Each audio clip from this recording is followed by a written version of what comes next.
Hello everybody and welcome back to Guild Wars 2. This is going to be a gameplay video for the Guardian class, which is actually my favorite in the game. I did a bunch of playthroughs, or not playthroughs, but gameplay videos for the Elementalist so far, commentary kind of thing. And that's what I'm going to be doing for this. Although I recorded the commentary while I was playing the game for the Elementalist, but I did not for the Guardian because I was actually losing my voice from talking so much for the Elementalist, doing all that commentary and whatnot. So, forget exactly what I was doing here. I think I just started recording right after we finished an event. And the event was cleaning out the lake. It was like full of sludge and whatnot, and had to kill these slimes and all kinds of stuff like that. But yeah, the Guardian, how they kind of display it on the homepage of Guild Wars is this Paladin class, and in a way it is, but also it's not, because it has some Death Knight abilities, it has some warrior abilities, like it has a charge, and then it has a Death Grip, and the Death Grip's actually an AoE, which is insanely cool. How cool is it to be able to pull like 5 or 6 guys like to you, just like right into your AoE that you've already dropped on the ground? Is very cool class, and there's the charge right there. It flows really well, it looks good, it just plays the way I like classes to play. Really kind of fast-paced, always something to do, having a lot of mobility, being able to move all over the place constantly. That's why I like warriors the most in World of Warcraft, is because you have so much mobility, and it's really hard to get away from a warrior. Well, at least it used to be. In the current state of World of Warcraft, warriors are terrible, and any half-retarded frost mage can kite you. Just not even a frost mage, a fire mage can kite you now. I mean, how stupid is that? I mean, they should have to sacrifice the ability to kite for the extra damage. I don't know. Things that make sense to me don't make sense to Blizzard, I guess. Logic escapes them. But this game, the way that the Guardian plays is just, it's really tight, it's solid, it's fast-paced, bounce all over the place. It plays the way I like. So, when Guild Wars 2 comes out finally, I'm actually going to be playing a Guardian. For sure. And the race I'm playing is a Norn, by the way. Norns are basically humans, but twice the size. So, if you see a human, or not a human, but say a male human and a male Norn, both with their max height, character creation max height, the male human will his head will just be above the Norn's hips. So that just gives you an idea of their size and scale. Humans look like gnomes, basically.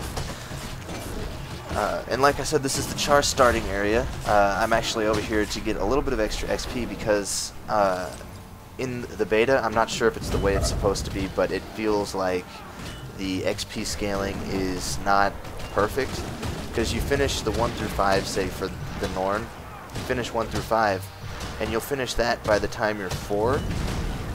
So you go to the next area, and by the time you get to the level 10 content, you're just barely you're level 7 or just barely level 8. So what I found that I had to do was I'd go through the 1 through 5 areas of all the starting areas. It didn't take too long to do that. Like, this is the level 5 content here, actually, that I'm doing. And it scales you down, so it's actually a little bit challenging, but you have all of your abilities, and you have better gear and things like that that help you in the end. But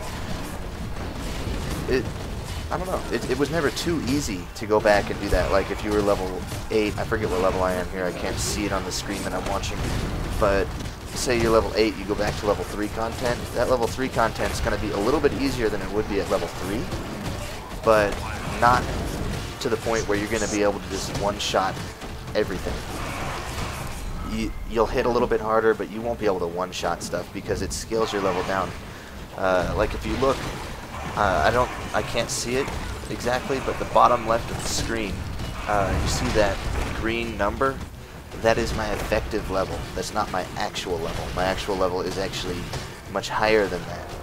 So when you go into a lower level area, it scales your level down. So say you were max level, you go into a level 10 area, your effective level will be level 10, not 80. You won't actually be able to just go in there and truck everyone kind of thing.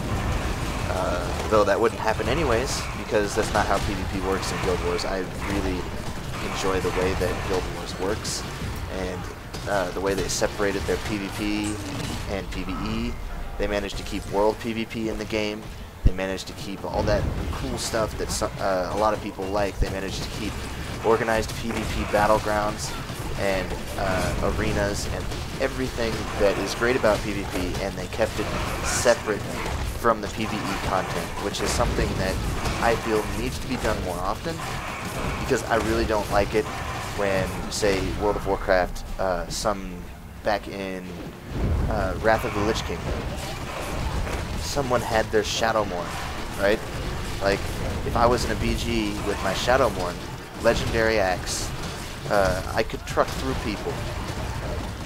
In current state of game in Cataclysm, rogues with their Legendary Daggers, that is the most absurd thing in PvP.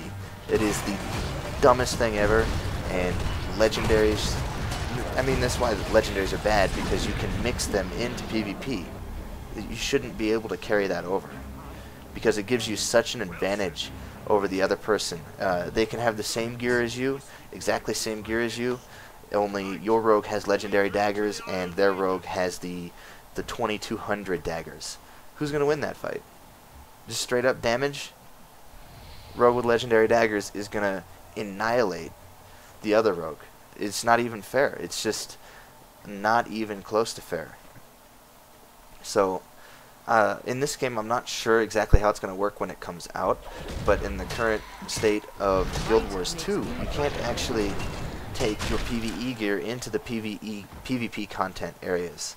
That's different for world PvP, but the controlled PvP areas like arenas and battlegrounds, you have a totally separate set of armor for that. You don't get to take your PvE gear in there, and you don't get to take your PvP gear out of there either. So it keeps it separate, and it's nice. It's just the way that it's the way I feel other games should be doing things, and I've been saying that for a long time. It's just Guild Wars is the first one that's done it, and it makes me really happy that they're doing it that way. Yeah, that's really all I have to say about that. But what are we doing here? We just beat a bird down. Looking over there, I see an event going on. I'm not sure if I notice it yet, but there's actually a boss mob over here, and I want to kill him, but I'm the only one in this area, so it's like, not gonna happen. I may out-level it by a few levels, but it's just, there's no way. It's not gonna happen because my level has been scaled back.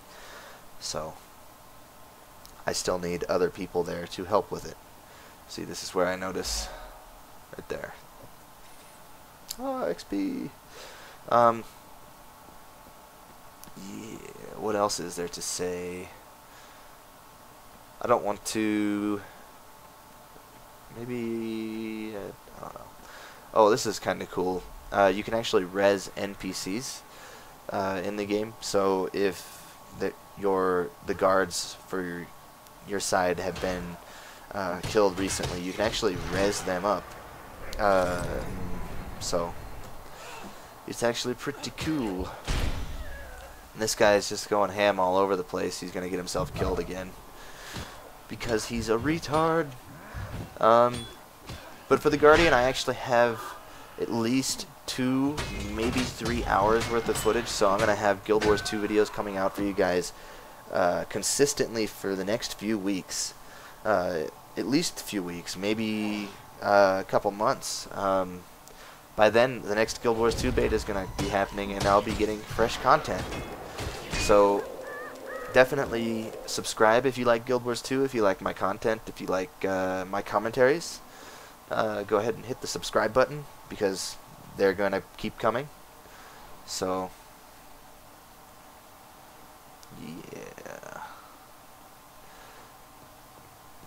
I guess I'll cut the video off here at about 10 minutes, and I will see you guys later.